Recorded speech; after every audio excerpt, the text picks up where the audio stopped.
समलैंगिकता को कई देशों ने कानूनी घोषित कर दिया गया है। अब जल्द ही ये पूरी दुनिया पर जीत हासिल कर लेंगे। सामान्य लोगों के लिए ये बुरा हो सकता है या फिर वो इसके बारे में न्यूट्रल हो सकते हैं। लेकिन क्या हो अगर कोई समलैंगिक व्यक्ति हावी हो जाए और एक सामान्य व्यक्ति से छेड़छाड़ करने की कोशिश करे। चलो मैं इसे और अधिक चुनौती भरा बना देती हूँ। अगर आपको पता चले कि ये समलैंगिक व्यक्ति एक भूत है तो आपकी पहली प्रतिक्रिया क्या होगी? अब ये भयानक है ना? खैर, ये दुनिया गजब अजूबों से भरी हुई है जिसको हमारी पसंद और नापसंद से कुछ लेना देना नहीं है। हेलो दोस्तों, मेरा नाम अमन है। मैं आप सभी का मेरे YouTube चैनल कहानी रंगमंच में स्वागत करती हूँ। उम्मीद करती हूँ कि आप सभी अच्छे और स्वस्थ होंगे। इसी तरह की वीडियो देखने के लिए हमेशा मेरे साथ बने रहिए। तो चलिए शुरू करते हैं आज का भयानक किस्सा। दोस्तों, आज का जो किस्सा है वो गोवा का किस्सा है। ये किस्सा रीटा ने मेरे साथ शेयर किया। उसने बताया कि उसकी एक फ्रेंड है जिसका नाम जानवी है। जानवी के घर पर उसके मम्मी डैडी और जानवी रहते हैं। जानवी के जो फादर हैं वो फॉरेन में काम करते हैं, तो गोवा में वो अपनी मम्मी के साथ रहती है। जानवी का घर बहुत ही खूबसूरत है। जानवी काफ़ी अमीर है और जानवी देखने में भी बहुत खूबसूरत है। जानवी सेकेंड ईयर की स्टूडेंट है। जानवी जो है ना वो क्या करती है, उसका जो घर है ना, घर से वो कॉलेज हम अक्सर चलकर आती जाती रहती है। उसके घर और कॉलेज के बीच में ना एक मुर्दा घर आता है और जानवी जो है उसकी ना भगवान में बहुत ज्यादा आस्था है। उसका मानना है कि जो भी मुर्दे, जो भी लोग मरते हैं ना, तो उनके पैर छू के प्रार्थना करनी चाहिए। जो भी हम लोग प्रार्थना करते हैं ना, तो भगवान हमारी प्रार्थना जल्दी सुनते हैं इन मुर्दों के थ्रू। जानवी का ये मानना है। तो वो अक्सर क्या करती है, जो भी डेड बॉडी उस मुर्दा घर से जाती है ना, वो उसके पाँव छूकर प्रार्थना करती है। एक दिन क्या होता है, जानवी कॉलेज से आ रही होती है। उसको ना मुर्दा घर में एक डेड बॉडी दिखती है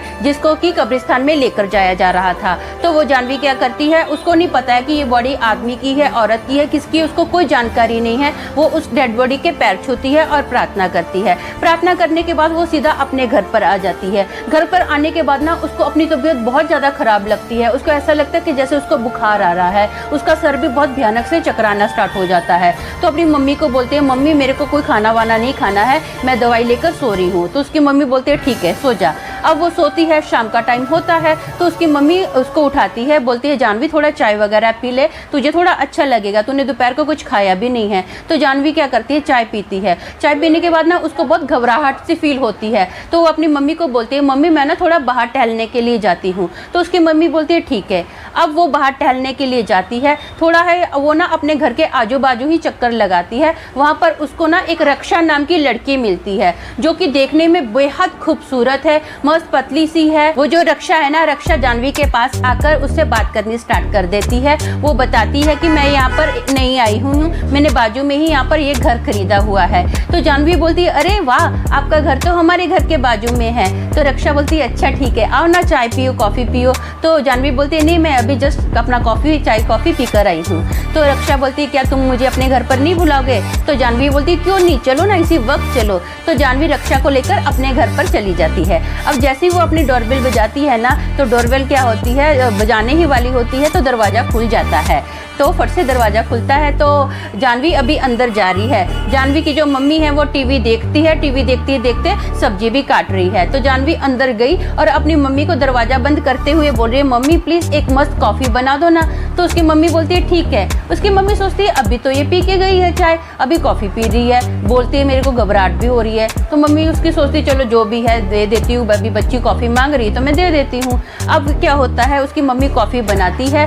कॉफ़ी लेकर जैसे ही जानवी की मम्मी ना दरवाज़ा खोलती है तो वो देखती है कि जानवी के साथ ना उसके बेड पर कोई है। तो देखते देखते जैसे वो देखती जानवी की मम्मी के बेड पर कोई है और वो उसकी आंखों से ना फट से एकदम गायब हो जाता है। उसको समझ में नहीं आ रहा कि मैंने इसको देखा है कि नहीं देखा है। कोई औरत मेरे को बैठी हुई यहाँ पर दिखाई दे रही है। तो जानवी की मम्मी जो होती है ना, वो चौंक जाती है और जानवी को पूछती है कि तेरे रूम में कोई था ना? तो वो बोलती है हाँ मेरी फ्रेंड है जिसका नाम रक्षा है ना, वो बाथरूम गई है, वो आई है, उसी के लिए मैंने कॉफ़ी मंगाई है। तो उसकी मम्मी बोलती है अरे वो तो अभी इधर बैठी थी, अभी बाथरूम में भी चली गई। बोले हाँ वो ऐसी है, वो कभी इधर जाती है कभी उधर जाती है, वो बहुत फुर्तीली है। आप छोड़ो, आप कॉफ़ी रखो, हम लोग पिक्चर देख रहे हैं, हमको पिक्चर देखने देना। तो उसकी मम्मी कॉफ़ी रख देती है। अब बाहर जाने लगती है तो अभी जानवी अपनी मम्मी को बोलती है मम्मी ऐसा करना, आज ना रक्षा हमारे ही घर पर खाना खाएगी तो आप उसके लिए भी खाना बना लेना। तो उसकी मम्मी बोलती है ठीक है। अब खाना खाना बनता है, रात का टाइम आता है, तो जानवी क्या करती है, अपनी मम्मी को बोलती है, मम्मी हम दोनों ना अंदर ही पिक्चर देख रहे हैं, खाना अंदर ही खा लेंगे पिक्चर देखते देखते। तो उसकी मम्मी बोलती है ठीक है। अब खाना खा लेते हैं, जानवी पूरी थालियाँ वगैरह बाहर रख देती है और वो अपनी मम्मी को बोलती है, मम्मी उसको ना रक्षा को थोड़ा जाने के लिए लेट होगा क्योंकि पिक्चर खत्म नहीं हुई है, ऐसा करना आप सो जाना। तो उसकी मम्मी बोलती है ठीक है। अब जानवी क्या करती है, सुबह सुबह ना पीकर आ जाती है अपने घर पर, उसके हाथ में बॉटल होती है, दरवाजा ऐसे धार देने खोलती है और जब पीकर ना अपनी मम्मी को बोलती है, मम्मी किधर है तू? तो उसकी मम्मी गुस्से में आती है और उसकी मम्मी जानवी को ना बहुत बुरा भला बोलने लग जाती है, बहुत डांटती है, ये तू क्या कर रही है, तेरे को शर्म नहीं आती है, सुबह सुबह तू पी रही है, तू ये कब से चालू कर दिया है। ऐसे डांटते डांटते अभी क्या होता है, जानवी को ना बहुत गुस्सा आता है, उसकी पूरी आंखें लाल हो जाती हैं और वो अपनी मम्मी को ना जोर देने एक थप्पड़ मारती है। उसकी मम्मी सोफे पर धार देने गिरती है, जैसे गिरती है ना उसकी मम्मी ऐसे अपना कान पकड़ कर बैठ जाती है। उसको समझ में नहीं आता कि इसको हो क्या गया है, ये वही जानवी है जो हमेशा मेरे से प्यार से करती है, रिस्पेक्ट में से बात करती है, कभी ऐसा उसने बदतमीजी से बात ही नहीं की है। तो अब जानवी क्या बोलती है, मेरे को खाना दो, ऐसा बोलकर फिर खुद ही किचन में जाती है, पूरी थाली भर लेती है और ज़मीन पर आकर बैठ जाती है, जबकि जानवी कभी ज़मीन पर बैठकर खाना नहीं खाती थी। पूरी थाली भरी हुई है और अजीब सा बड़ी बड़े निवाले तोड़ रही है वो रोटी के और पूरा खा रही है, फटाफट खा रही है, धनाधन उसने क्या किया, पूरे घर का खाना खा लिया, जितना भी खाना बना था पूरा खाना खत्म कर दिया। तो उसके बाद अपनी माँ को बोलती है, हाथ में बॉटल ली हुई है, ऐसे बैठी है और बोलती है, तेरी लड़की बड़ी मस्त है, मैं इसको छोड़ूंगी नहीं, जाने नहीं दूंगी, वो मुझे पसंद है।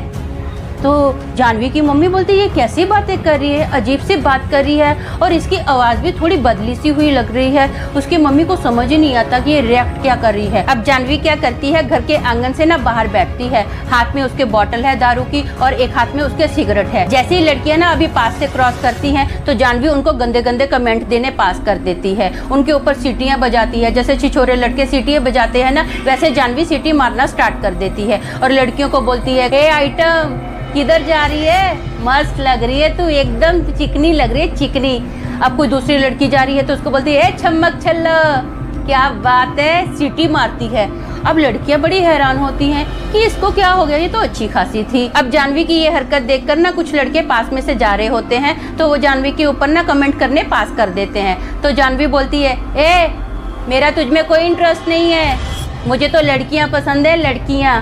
तो अब ये सब ना जानवी की मम्मी खिड़की से देखती है। जानवी की मम्मी क्या करती है, हाथ में टोकरी लेकर आती है और वो जानवी को बोलती है, ये तो कैसी बातें कर रही है। तो उसकी मम्मी को बोलती है, किधर चली तू? तो उसकी मम्मी को बोलती है, किधर चली तू? तो वो बोलती, मैं तो सब्जी लेने जा रही हूँ। तो बोले ठीक है, जा सब्जी लेने जा, लेकिन 5 किलो मटन जरूर लेकर आना, 5 किलो से कम नहीं लाना। आज इस घर में मटन बनेगा जिसको मैं खाऊंगी, मुझे मटन बहुत पसंद है। तो जानवी की मम्मी ना थोड़ा शॉक हो जाती है, वो बोलती है ठीक है। अब वो जाती है जानवी की मम्मी और जानवी अंदर रूम में आ जाती है। जैसे जानवी अंदर रूम में आती है ना तो जानवी की मम्मी क्या करती है, एक पादरी को घर पर लेकर आती है। जैसे वो पादरी घर पर आता है ना तो जानवी अभी जोर जोर से हंसने लग जाती है उस पादरी को देखकर, बोलती है अब जानवी ऐसा हंसती है ना ही करके और अपनी माँ को ना माँ बहन की गालियाँ देती है और पादरी को देखकर बोलती है, ए ये नल्ला क्या उखाड़ लेगा, मेरा कुछ नहीं करने वाला। और वो बोलती है, ये मुझे पसंद है, मैं इसे नहीं छोड़ूंगी। So cute, baby, I love you, you love me ना जानवी, you love me ना, रक्षा वेट्स जानवी। अब उसकी मम्मी को समझ में आ जाता है कि इसके अंदर जो भूत है ना वो रक्षा नाम की किसी लड़की का भूत है। तो अभी पादरी क्या करता है, फटाफट प्रार्थना करनी स्टार्ट करता है। जैसे पादरी प्रार्थना करता है ना तो जानवी जोर जोर से हंसती है। मैं नहीं जाऊंगी, मैं नहीं जाऊंगी, ए नल्ले तू यहाँ से, तू मेरा कुछ नहीं कर सकता है, निकल इस घर से बाहर। अब पादरी कंटिन्यू प्रार्थना कर रहा है, पूरा दिन पादरी प्रार्थना करता है। अब जैसे पादरी प्रार्थना कर रहा है ना जानवी के ऊपर, तो जानवी क्या करती है, पादरी के ऊपर थूकती है, थू तू मेरा कुछ नहीं कर पाएगा, जा जा जा यहाँ से निकल जा, टाइम बर्बाद कर रहा है, थू। ऐसा पादरी के ऊपर कंटिन्यू थूकती है। पादरी फिर भी प्रार्थना करनी बंद नहीं करता है, कंटिन्यू प्रार्थना करता है। अब क्या होता है, जैसे पादरी प्रार्थना कर रहा है ना तो घर की सारी चीजें हवा में उड़ने लग जाती है और जो जानवी है ना जोर जोर से हंसती है।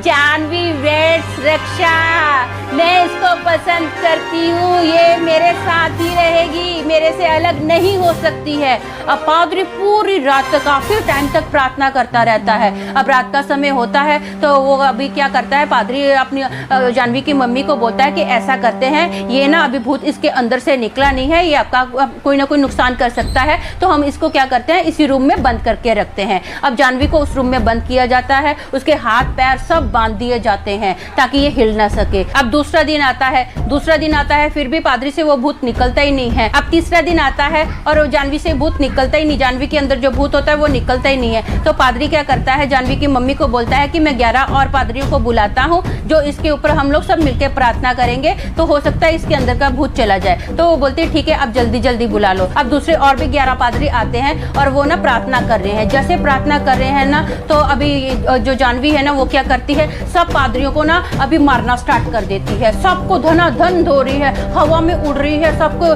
थप्पड़ मार रही है, मुक्के मार रही है, लाते मार रही है। तो जितने भी पादरी होते हैं ना वो फटाफट इसको अभी जानवी को पकड़ते हैं और रस्सी से बांध देते हैं। रस्सी से बांधने के बाद ना अब क्या होता है, जो जानवी है गंदी गंदी गालियां दे रही है, सब पादरियों के ऊपर गंदी गंदी गालियां दे रही है। अब वो गंदी गंदी गाली दे रही है तो अभी पादरी जो लोग हैं सब कंटिन्यू प्रार्थना कर रहे हैं, प्रार्थना करते हैं। ऐसा करते करते ना कम से कम 10 दिन हो जाते हैं। जो रक्षा का भूत है ना उसके अंदर से निकल ही नहीं रहा है। पादरी फिर भी हिम्मत नहीं हारते हैं, वो रात को क्या करते हैं, जानवी को बांध देते हैं, सुबह आकर प्रार्थना करते हैं। अब ऐसे जब 10 दिन हो चुके ना, 11वां दिन आया ना, तो वो फिर से उसके ऊपर प्रार्थना कर रहे थे। अब क्या हुआ, जो जानवी थी ना उसकी पूरी आंखें लाल हो गई, एकदम खुखार उसका फेस हो गया है, और उसने अभी जानवी की जगह से ना रक्षा का रूप ले लिया है, और रक्षा का रूप ले लिया है और कुर्सी पर बांधी हुई है रक्षा, और ऐसे ऐसे से अपना सर हिला रही है, बोलती है नहीं नहीं नहीं नहीं नहीं, मैं नहीं जाऊंगी, मैं नहीं जाऊंगी, नहीं जाऊंगी, ये मुझे बहुत पसंद है, मैं इसको छोड़कर नहीं जाना चाहती, आप ऐसा मत करो। सब लोग क्या करते हैं, कंटिन्यू उसके ऊपर ना अभी सर पर हाथ रखकर प्रार्थना करते हैं। जैसे प्रार्थना करते हैं ना तो जानवी धाड़ देने बेहोश हो जाती है और जानवी अपने असली रूप में आ जाती है, और रक्षा जो थी ना उसके अंदर से निकल जाती है। एक बहुत ही भयंकर काला सा साया ऐसा लगता है कि जानवी के अंदर से गया है। जानवी बेहोश होती है तो जानवी को पानी वगैरह पिलाया जाता है, उसको अच्छे से चेक किया जाता है, वो एकदम नॉर्मल होती है। वो अपनी मम्मी को पूछती है, मम्मी क्या हुआ, ये सब इतने लोग यहाँ पर क्यों जमा हैं? तो उसकी मम्मी उसको पूरा किस्सा बताती है कि बेटा कुछ दिन से तेरे साथ ऐसी ऐसी हरकतें हो रही थी। जानवी को इस बारे में कुछ भी पता नहीं होता। जब रीटा उसके घर पर आती है कि पूछती है कि इतने दिन से जानवी क्यों नहीं कॉलेज जा रही है, तो अभी जानवी की मम्मी रीटा को जो पूरी बात बताती है। तो दोस्तों मेरा मानना ये है कि ये एक अंधविश्वास है कि मरे हुए लोगों का पैर छुओ तो तुम्हारी प्रार्थना पूरी होगी। ऐसा नहीं है, परमेश्वर हर जगह है और वो कंटिन्यू आपकी प्रार्थना ध्यान से सुनता है। परमेश्वर जरूर, अगर आप परमेश्वर से मांगोगे तो परमेश्वर आपकी प्रार्थना जरूर पूरी करेगा। तो आज के लिए बस इतना ही, कल फिर मिलूंगी और एक भयानक किस्से के साथ। तब तक के लिए शालोम, शांति और सलाम।